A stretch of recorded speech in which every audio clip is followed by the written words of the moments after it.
नमस्कार, दिन भर की बड़ी खबरों में आपका स्वागत है। मैं हूं आंचल। आज इस बुलेटिन में बात होगी बिहार एनडीए में मचे घमासान की, बिहार चुनाव से पहले जेडीयू में हुई बगावत की, देखेंगे असम में बीजेपी को लगे बड़े झटके को, कैसे मल्लिकार्जुन खड़गे ने खोली मोदी सरकार की पोल, जानेंगे अखिलेश के बीजेपी पर हमले को, और बुलेटिन के आखिर में देखेंगे जाने माने कार्टूनिस्ट इरफान की किस खबर पर पड़ी तिरछी नजर।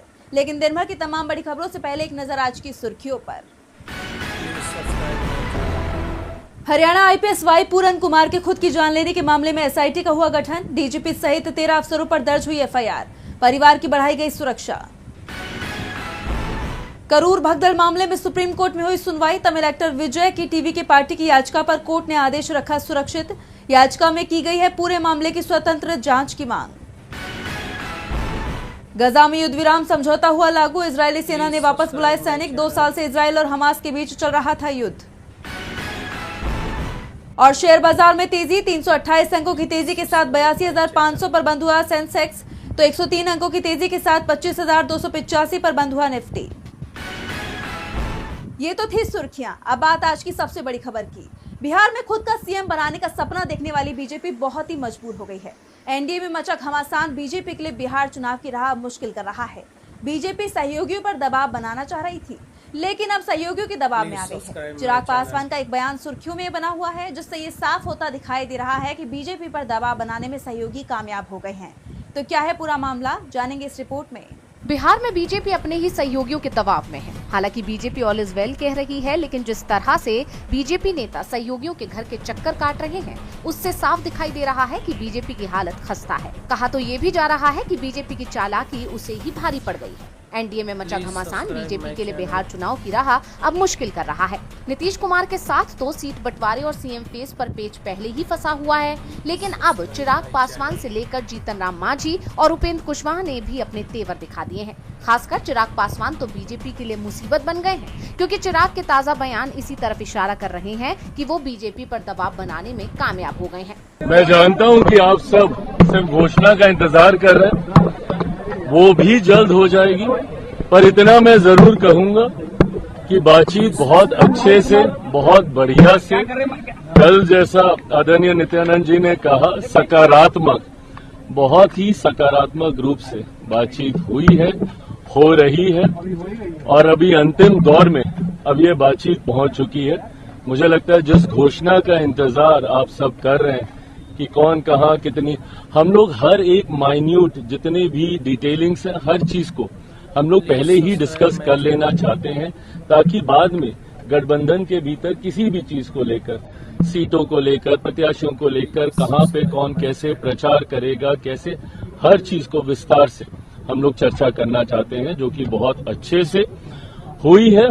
चिराग कह रहे हैं कि बातचीत सकारात्मक दौर में चल रही है। चुनाव की तारीख का ऐलान होते ही चिराग ने एक बार फिर अपने तेवर दिखा दिए। इसके बाद से चिराग को साधने की कोशिशें शुरू हुई। नित्यानंद राय और केंद्रीय मंत्री धर्मेंद्र प्रधान चौथी बार एलजेपीआर प्रमुख चिराग पासवान से मुलाकात कर चुके हैं, और अब चिराग ने जिस अंदाज में कहा कि बात सकारात्मक दौर में है, उससे पता चल रहा है कि चिराग का दबाव काम कर रहा है। इधर चिराग का बयान आया, उधर उपेंद्र कुशवाहा ने भी तेवर दिखाना शुरू कर दिया, जिसके बाद बीजेपी नेता उपेंद्र कुशवाहा को मनाने उनके घर पहुंचे। तो अब जिस तरह बीजेपी के सहयोगियों ने चुनाव की तारीखों की घोषणा होते ही बीजेपी पर दबाव बनाया है, उससे एक बात तो साफ है कि बीजेपी पर उसके सहयोगियों का बिल्कुल भरोसा नहीं रहा है। बिहार एनडीए में घमासान मचा हुआ है, तो टेंशन जेडीयू की भी बढ़ती दिख रही है। जैसे जैसे बिहार चुनाव नजदीक आ रहे हैं, वैसे वैसे नीतीश सरकार को एक के बाद एक झटके मिल रहे हैं। जेडीयू के दिग्गज नेता पार्टी से किनारा कर रहे हैं और आरजेडी का दामन थाम रहे हैं, जिससे नीतीश सरकार की धड़कन बढ़ रही है। तो क्या है पूरा मामला, जानने के लिए देखिए रिपोर्ट। बिहार विधानसभा चुनाव से पहले जेडीयू को एक के बाद एक झटके लग रहे हैं। कई दिग्गज पार्टी का साथ छोड़ रहे हैं, जिससे बिहार एनडीए की टेंशन बढ़ गई है। जेडीयू के सीनियर नेता और पूर्व सांसद संतोष कुशवाहा और पूर्व विधायक राहुल शर्मा ने आरजेडी का दामन थाम लिया। इनके साथ ही लोक जनशक्ति पार्टी रामविलास के पूर्व प्रत्याशी अजय कुशवाहा भी आरजेडी में शामिल हो गए। संतोष कुशवाहा का सीमांचल क्षेत्र में बड़ा राजनीतिक प्रभाव माना जाता है। चुनाव के ठीक पहले उनके आरजेडी में जाने को सीमांचल में जेडीयू के लिए एक बड़ा झटका माना जा रहा है। कुशवाहा के पार्टी छोड़ने की मुख्य वजहों में संगठन के भीतर उनकी अनदेखी और आगामी चुनाव में टिकट वितरण में उन्हें दरकिनार किया जाना बताया जा रहा है। जेडीयू के भीतर ये संतोष ऐसे समय में सामने आया है जब एनडीए गठबंधन में सीट बंटवारे को लेकर पहले से ही तनाव की स्थिति बरकरार है। पार्टी के दिग्गज नेताओं का इस तरह पाला बदलना ये दिखाता है कि एनडीए की अंदरूनी कलह अब सतह पर आ चुकी है। राजनीतिक जानकार इस दल बदल को चुनावी हवा का रुख बदलने का संकेत मान रहे हैं। उनका मानना है कि सत्तारूढ़ दल के ये नेता ये भांप चुके हैं कि इस बार एनडीए के हाथ से सत्ता फिसल सकती है, इसलिए वो बेहतर विकल्प की तलाश में है। माना जा रहा है कि दल बदल का ये सिलसिला अभी चलने वाला है, जिससे एनडीए की स्थिति और ज्यादा कमजोर होती दिखाई दे सकती है। चुनाव से पहले का ये घटनाक्रम जहां आरजेडी की स्थिति को मजबूत कर रहा है, तो वहीं इससे जेडीयू और एनडीए के लिए बिहार चुनाव की राह मुश्किल होती दिखाई दे रही है। जेडीयू बिखरता दिखाई दे रहा है तो बीजेपी को भी एक के बाद एक झटके लग रहे हैं।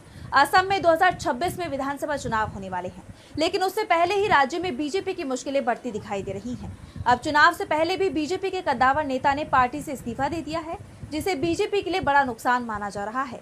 तो कौन है वो बीजेपी नेता, जानेंगे इस रिपोर्ट में। असम में विधानसभा चुनावों की तैयारी में जुटी बीजेपी को बड़ा झटका लगा है। 9 अक्टूबर को पार्टी के कद्दावर नेता और पूर्व केंद्रीय मंत्री राजेंद्र गोहेन ने इस्तीफा दे दिया, जिसके बाद राज्य में बीजेपी में भूचाल मचा हुआ है। लेकिन ये झटका बीजेपी के लिए कम नहीं है। खबर है कि गोहेन के साथ 17 और नेताओं ने भी बीजेपी को छोड़ने का ऐलान किया है। गोहेन ने कहा कि हम इस पार्टी में उन लोगों के लिए शामिल नहीं हुए जो वर्तमान में सत्ता में हैं। हम अटल बिहारी वाजपेयी, लाल कृष्ण आडवाणी, मुरली मनोहर जोशी और अन्य वरिष्ठ नेताओं से प्रेरित होकर आए। लेकिन अब स्थिति ये है कि दूसरी पार्टियों से लोगों को लाने के बाद जिन वरिष्ठ लोगों ने अपने जीवन का सबसे कीमती वक्त भाजपा को दिया है, उन्हें दरकिनार कर दिया गया है। भाजपा अब असमिया लोगों की सबसे बड़ी दुश्मन है। 2023 में हुए परिसीमन के बाद अहोम जैसे स्वदेशी समुदायों का प्रभाव कम हो गया है। असम विधानसभा में लगभग 30 से 40 सीटें कभी अहोम समुदाय द्वारा तय की जाती थी, लेकिन आज ऐसा कोई निर्वाचन क्षेत्र नहीं है जहां से वो टिकट का अधिकार मांग सके। पूरा समुदाय बिखर गया है। गोहेन का इस्तीफा ऐसे वक्त पर हुआ है जब मुख्यमंत्री हिमंता बिस्वा शर्मा चुनावी मूड में है। गोहेन असम बीजेपी के बड़े नेताओं में शामिल हैं। वो 1999 से 2014 तक असम की नौगांव क्षेत्र का प्रतिनिधित्व कर चुके हैं और 5 जुलाई 2016 से 30 मई 2019 तक पीएम मोदी की सरकार में रेल राज्य मंत्री का भी दायित्व निभा चुके हैं। जैसे आप जानते हैं कि असम में अगले साल विधानसभा चुनाव होने हैं, जिसमें बीजेपी जीत की हैट्रिक लगाना चाहती है। लेकिन गोहेन का इस्तीफा बीजेपी के लिए बड़ा नुकसान माना जा रहा है। राजेंद्र गोहेन ने बीजेपी पर अहोम समुदाय को दरकिनार करने का आरोप लगाया, तो दलितों के मुद्दे को लेकर खरगे ने भी मोदी सरकार को घेरा है। देश में दलित, पिछड़े, आदिवासियों के खिलाफ लगातार अपराध बढ़ता जा रहा है और अब कांग्रेस अध्यक्ष मल्लिकार्जुन खरगे ने एनसीआरबी की एक रिपोर्ट शेयर की है, जिससे मोदी सरकार की पोल खुल गई है। तो क्या है उस रिपोर्ट में जिससे खुल गई बीजेपी की पोल, जानने के लिए देखिए रिपोर्ट। देश में अपराध की घटनाएं बढ़ती जा रही हैं। राष्ट्रीय अपराध रिकॉर्ड ब्यूरो यानी एनसीआरबी की ताजा रिपोर्ट में उसका खुलासा हुआ है। कांग्रेस अध्यक्ष मल्लिकार्जुन खरगे ने एनसीआरबी की रिपोर्ट शेयर की है, जिसमें बढ़ते अपराध के आंकड़ों को दिखाया गया है। खरगे ने मोदी सरकार पर हमला करते हुए एक्स पर पोस्ट किया कि नरेंद्र मोदी जी, एनसीआरबी की रिपोर्ट के अनुसार 2013 से 2023 के बीच दलितों के खिलाफ अपराधों में 46% की बढ़ोतरी हुई है। आदिवासियों के खिलाफ 91% अपराध बढ़े हैं। हरियाणा में आईपीएस अधिकारी से जातिगत भेदभाव, हरिओम वाल्मीकि की प्रताड़ना, सीजेआई पर हमला और उसको जायज ठहराने की भाजपाई सोच, और भाजपा शासित राजस्थान के सवाई माधोपुर जिले में दलित बुजुर्ग महिला कमला देवी रेगर पर अत्याचार। खरगे ने आगे कहा कि सभी ताजा घटनाएं सिर्फ अलग अलग वारदातें नहीं है, बल्कि आरएसएस बीजेपी की सामंतवादी सोच का खतरनाक प्रदर्शन है। ये सिलसिला भारत के संविधान, सामाजिक न्याय और समानता के मूल सिद्धांतों पर सीधा हमला है। दलित, पिछड़े, आदिवासी और वंचित समाज को डराकर दबाने की ये राजनीति लोकतंत्र के लिए खतरा है। भारत संविधान से चलेगा, न कि किसी कट्टर विचारधारा के फरमान से। दलित, आदिवासी, पिछड़े, अल्पसंख्यक और कमजोर वर्ग इसका खामियाजा भुगत रहे हैं और आप इन सब पर अपनी आंखें बंद कर अपने ही तमाशों में व्यस्त हैं। ऐसे में पीएम मोदी के उस दावे पर कई सवाल खड़े हो रहे हैं, जिसमें वो कहते आए हैं कि अच्छे दिन आएंगे, लेकिन ऐसा कुछ होता नहीं दिखाई दे रहा। आज भी दलित प्रताड़ित है, महिलाएं शोषण का शिकार बन रही हैं।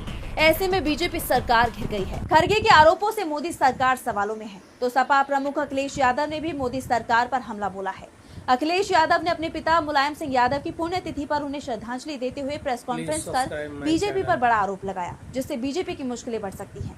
तो क्या आरोप लगाए हैं अखिलेश यादव ने, जानने के लिए देखिए रिपोर्ट। समाजवादी पार्टी के संस्थापक और अपने पिता मुलायम सिंह यादव की पुण्यतिथि पर श्रद्धांजलि देने के बाद समाजवादी पार्टी के प्रमुख अखिलेश यादव ने प्रेस कॉन्फ्रेंस पर बीजेपी पर करारा हमला बोला। उन्होंने कहा कि आरक्षण को खत्म करने के लिए सरकार षड्यंत्र रच रही है। संविधान को बचाने के लिए हमेशा समाजवादी लोगों ने कहा कि संविधान ही संजीवनी है, वही समय समय पर हमारी ढाल बनता है।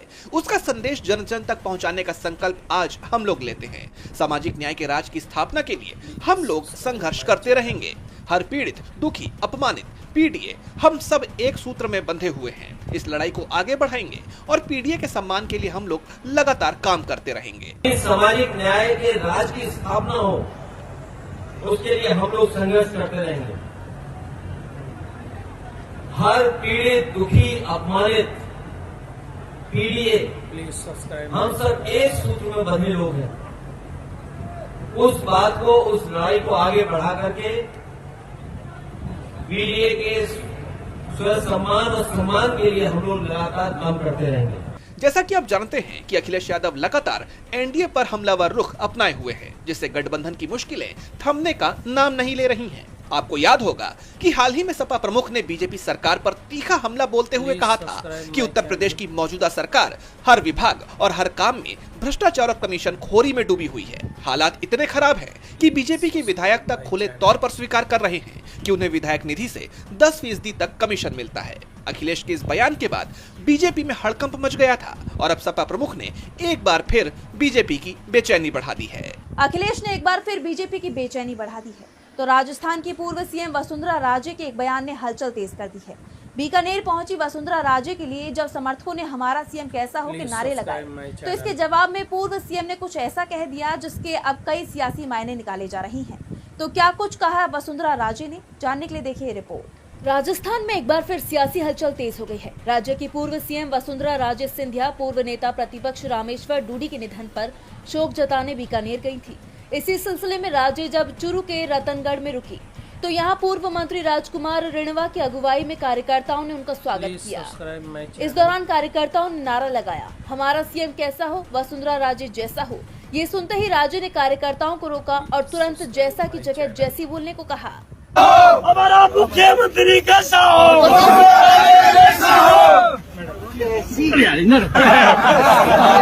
हमारी मुख्यमंत्री कैसी हो,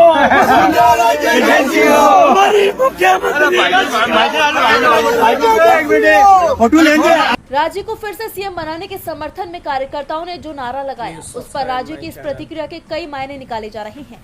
जानकारों का मानना है कि ऐसा करके राज्य साफ संकेत देना चाहती है कि वो अभी भी राजस्थान के सीएम के लिए ताकतवर दावेदार है।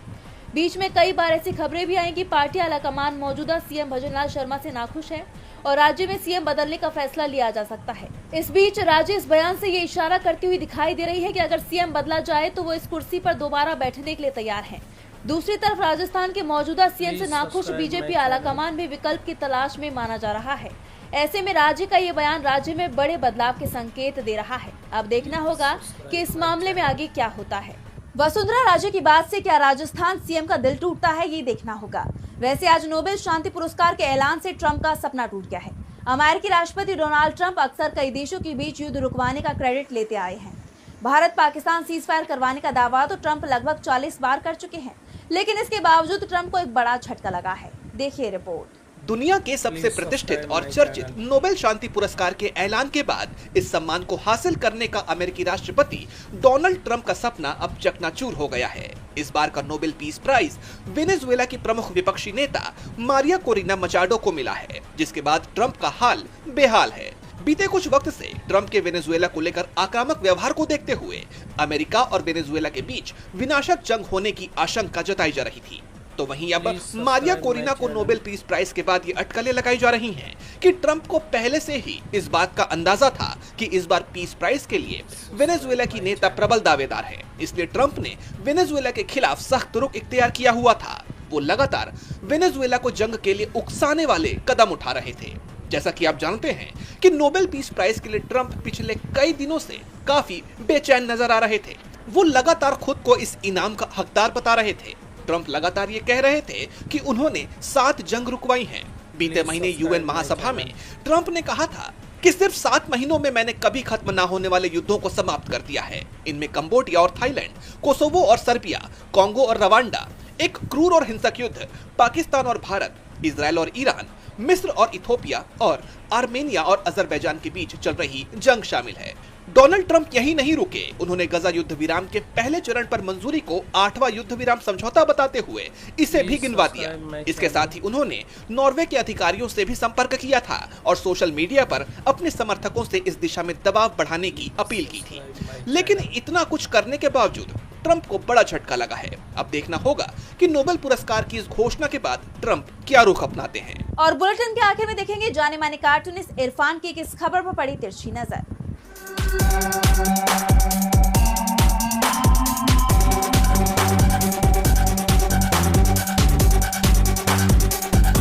चांदी का चम्मच मुंह में लिए राजनीति में उतरे चिराग पासवान को जब कभी वोट मांगना होता है तो अपने पिता के नाम का इस्तेमाल करते हैं, और जब कभी सीटें मांगनी होती हैं तो वो मोदी जी के नाम का इस्तेमाल करते हैं। क्योंकि चिराग पासवान को राजनीति में आए हुए अभी जुमा सिर्फ 4 दिन ही हुए हैं और उन्होंने राजनीति में ऐसा कोई तीर नहीं मारा है। अब देखना है कि घर के इस चिराग को प्लीज सब्सक्राइब मिलने वाला ये तेल जो कि कार्टून में दिखाया हुआ है वो कब तक मिलेगा, क्योंकि चिराग सब्सक्राइब माय चैनल बिना तेल के तो कुछ भी नहीं।